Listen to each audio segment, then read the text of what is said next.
गुरुर्ब्रह्मा गुरुर्विष्णु गुरुर्देवो महेश्वरः गुरुर्साक्षात् परब्रह्म तस्मै श्री गुरुवे नमः।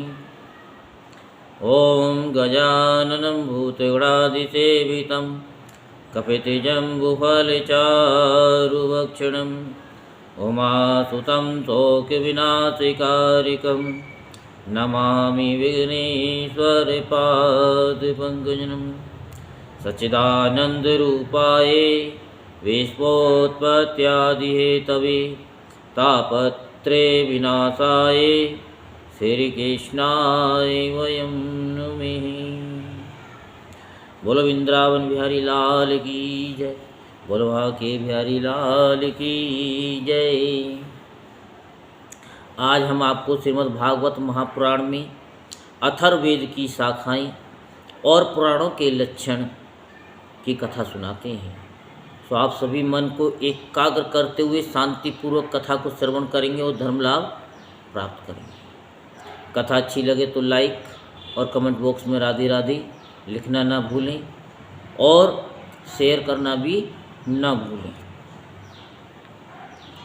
तो सूत जी कहते हैं कि शौनकादि ऋषियों, मैं कह चुका हूँ कि अथर्ववेद के ज्ञाता सुमंतु मुनि थे। उन्होंने अपनी संहिता अपने प्रिय शिष्य कमंद को पढ़ाई। कमंद ने उन संहिता के 2 भाग करके पथ्य और वेद दर्श को उसका अध्ययन कराया। वेद दर्श के 4 शिष्य हुए, शौलकायनी, ब्रह्मबली, मोदोस और पिपलायनी। अब पथ्य के शिष्यों के नाम सुनिए। शौनक जी पथ्य के 3 शिष्य थे, कुमुद, सुनक और अथर्ववेता जाजली।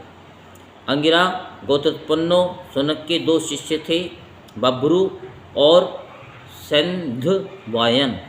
उन लोगों ने 2 संहिताओं का अध्ययन किया। अथर्ववेद के आचार्यों में इनके अतिरिक्त सैंध वायनादि के शिष्य सावर्ण आदि तथा नक्षत्र कल्प, शांति, कश्यप, आंगिरस आदि कई विद्वान और भी हुए। अब मैं तुम्हें पौराणिकों के संबंध में सुनाता हूँ। शौनक जी पुराणों के 6 आचार्य प्रसिद्ध हैं। त्रियारुणी, कश्यप, सावर्णी, अकृतव्रण और वैशंपायन और हारीत। इन लोगों ने मेरे पिताजी से एक पुराण संहिता पढ़ी थी और मेरे पिताजी ने स्वयं भगवान व्यास से उन संहिताओं का अध्ययन किया था। मैंने उन 6 आचार्यों से सभी संहिताओं का अध्ययन किया था। उन 6 संहिताओं के अतिरिक्त और भी 4 मूल संहिताएं थीं। उन्हें भी कश्यप, सावर्णी, परशुराम जी के शिष्य, अकृतव्रण और उन सब के साथ मैंने व्यास के शिष्य श्री रोमहर्षण जी से, जो मेरे पिता थे, अध्ययन किया था। शौनक जी, महर्षियों ने वेद और शास्त्रों के अनुसार पुराणों के लक्षण बतलाए हैं। अब तुम स्वस्थ होकर सावधानी से उसका वर्णन सुनो। शौनक जी पुराणों के पारदर्शी विद्वान बतलाते हैं कि पुराणों के 10 लक्षण हैं। विश्वसर्ग, विसर्ग, वृत्ति, रक्षा, मनवंतर, वंश, वंशानुचरित, संस्था, प्रलय, हेतुति और अपास्य।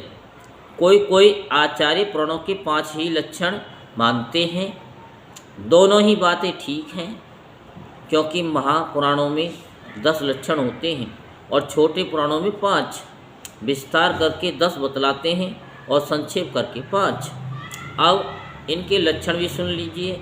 जब मूल प्रकृति में लीन गुण क्षुब्ध होते हैं तब मह तत्व की उत्पत्ति होती है। मह तत्व से तामस, राजस और वैकारिक सात्विकी 3 प्रकार के अहंकार बनते हैं। त्रिविध अहंकार से ही पंच तन्मात्रा, इंद्रिय और विषयों की उत्पत्ति होती है। इसी उत्पत्ति क्रम का नाम सर्ग है। परमेश्वर के अनुग्रह से सृष्टि का सामर्थ्य प्राप्त करके महतत्व आदि पूर्व कर्मों के अनुसार अच्छी और बुरी वासनाओं की प्रधानता से जो ये चराचर शरीरात्मक जीव की उपाधि की सृष्टि करते हैं, एक बीज से दूसरे बीज के समान, इसी को विसर्ग कहते हैं। चर प्राणियों की अचर पदार्थ वृत्ति अर्थात जीवन निर्वाह की सामग्री है।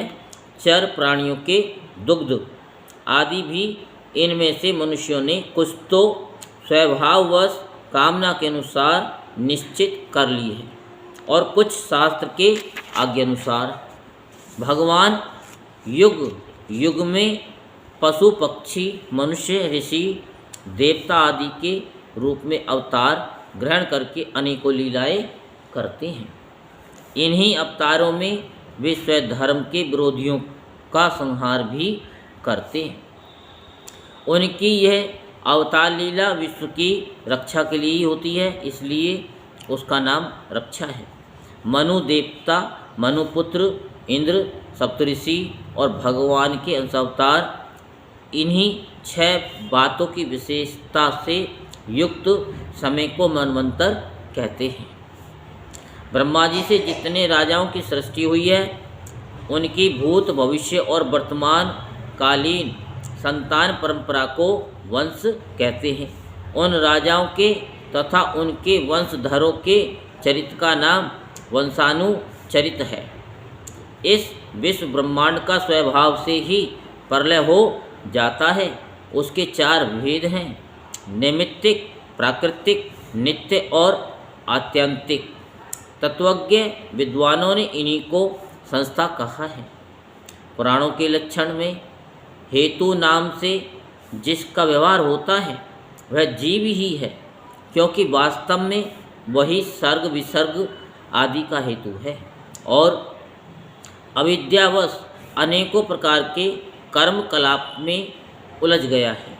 जो लोग उसे चैतन्य प्रधान की दृष्टि से देखते हैं, वे उसे अनुशयी अर्थात प्रकृति में शयन करने वाला कहते हैं, और जो उपाधि की दृष्टि से कहते हैं, वे उसे अव्याकृत अर्थात प्रकृति रूप कहते हैं। जीव की वृत्तियों के 3 विभाग हैं, जागृत, सपन और सुषुप्ति। जो इन अवस्थाओं में इनके अभिमानी विश्व, तेजस और प्राज्ञ के माया में रूपों में प्रतीत होता है और इन अवस्थाओं से परे तुरीय तत्व के रूप में भी लक्षित होता है, वही ब्रह्म है। उसी को यहाँ अपाश्रय शब्द से कहा गया है। नाम विशेष और रूप विशेष से युक्त पदार्थों पर विचार करें तो वे सत्ता मात्र वस्तु के रूप में सिद्ध होते हैं। उनकी विशेषताएं लुप्त हो जाती हैं। असल में वह सत्ता ही उन विशेषताओं के रूप में प्रतीत भी हो रही है और उनसे पृथक भी है। ठीक इसी न्याय से शरीर और विश्व ब्रह्मांड की उत्पत्ति से लेकर मृत्यु और महाप्रलय प्रयत्न जितनी भी विशेष अवस्थाएं हैं, उनके रूप में परम सत्य स्वरूप ब्रह्म ही प्रतीत हो रहा है और वह उनसे सर्वदा पृथक भी है। यही वाक्य वेद से अधिष्ठान और साक्षी के रूप में ब्रह्म ही प्राणोत्त आश्रय तत्व है।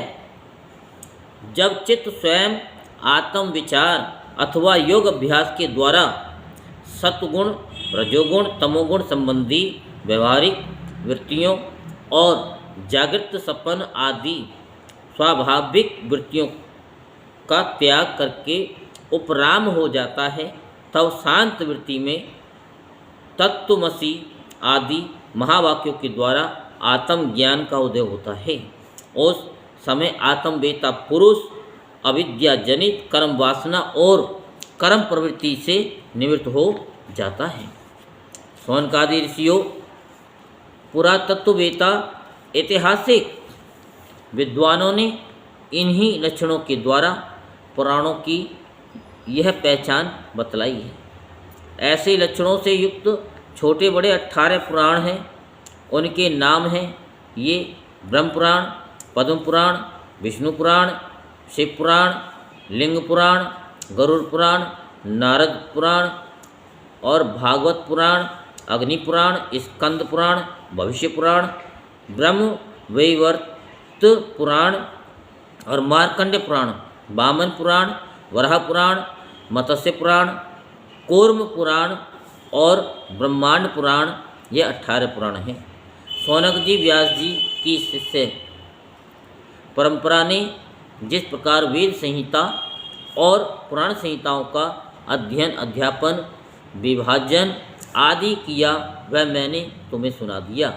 ये प्रसंग सुनने और पढ़ने वालों के ब्रह्म तेज की अभिवृद्धि करता है। इससे आगे की कथा हम कल आपको सुनाएंगे। चैनल को सब्सक्राइब करके रखिए, तो आपको मार्कंडेय जी की तपस्या और वर प्राप्ति की कथा अवश्य मिल जाएगी। बोल वृंदावन बिहारी लाल की जय, बोल बाकी बिहारी लाल की जय। जय जय श्री राधे श्याम, जय जय श्री राधे श्याम, जय जय श्री राधे श्याम।